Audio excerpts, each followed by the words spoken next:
আপনার কপালে আপনার ভাগ্যে যিনি আছেন তার জন্য সবটুকুন ভালোবাসাকে আপনি জমিয়ে রাখবেন। আপনি জানেন আপনার জীবনে বৈবাহিক জীবনে একজন সঙ্গিনী আসবেন, এটা এক্সপেক্টেড।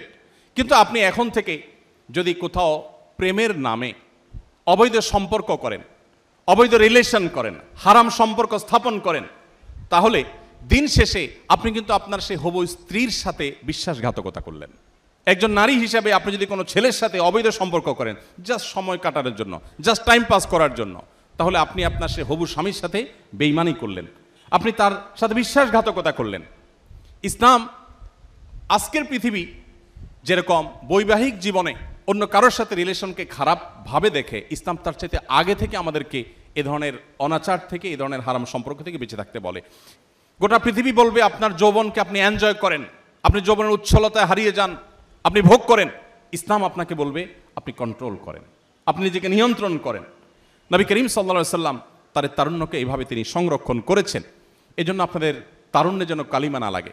আমাদের মুখতার ভাই বিবাহ সম্পর্কে বলছিলেন, একজন মুসলিম তরুণ তার তারুণ্যে মনে চাইল আর কোনো পাপাচারে লিপ্ত হয়ে গেলেন, আল্লাহর অবাধ্য হয়ে গেলেন, বিবাহ বহির্ভূত কোনো সম্পর্কে জড়িয়ে পড়লেন, এটি কোনো মুসলিমের সাথে অন্তত যায় না। পৃথিবী মানুষের চরিত্রের ব্যাপারে, বিশেষ করে কোনো মানুষ বিবাহিত লাইফে থাকলে, তিনি যুগলবন্দি জীবনে থাকলে অন্য কারোর সাথে সম্পর্ক রাখাটাকে গোটা পৃথিবীর সকল সমাজ খারাপ মনে করে। এটাকে মনে করা হয় নীতিহীনতা, যে তুমি একজন স্ত্রী থাকা সত্ত্বেও আরেক নারীর প্রতি কেন আসক্ত, স্বামী থাকা সত্ত্বেও আরেক পুরুষের প্রতি কেন আসক্ত, এটাকে গোটা পৃথিবীর মানুষ দোষের বিষয় মনে করে। নবী করিম সাল্লাল্লাহু আলাইহি ওয়াসাল্লাম যে জীবন দর্শন আমাদেরকে দিয়ে গেছেন সেটা এর চাইতে আরো কয়েক ধাপ এগিয়ে।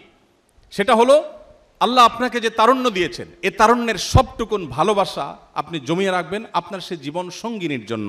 যেই যুবক তার তারুণ্যকে, তার যৌবনের চাহিদাকে কন্ট্রোল করতে পারে না, নিয়ন্ত্রণ করতে পারে না, তার চরিত্রকে হেফাজত করতে পারে না, তার সম্ভ্রমকে সংরক্ষণ করতে পারে না, এই যুবক আব্দুল্লাহ ইবনে ওমরের উত্তরসূরি হতে পারে না, এই যুবক ওমর রাদিয়াল্লাহু তাআলার উত্তরসূরি হতে পারে না, এই যুবক মুহাম্মদ সাল্লাল্লাহু আলাইহি ওয়াসাল্লামের অনুসারী হতে পারে না, এই যুবক কখনো আব্দুল্লাহ ইবনে মাসউদের অনুসারী হতে পারে না, এই যুবক সেই সকল সাহাবীদের অনুসারী হতে পারে না যেই সাহাবীরা মক্কার যাযাবর থেকে অর্ধ পৃথিবীর বাদশাহী করেছেন।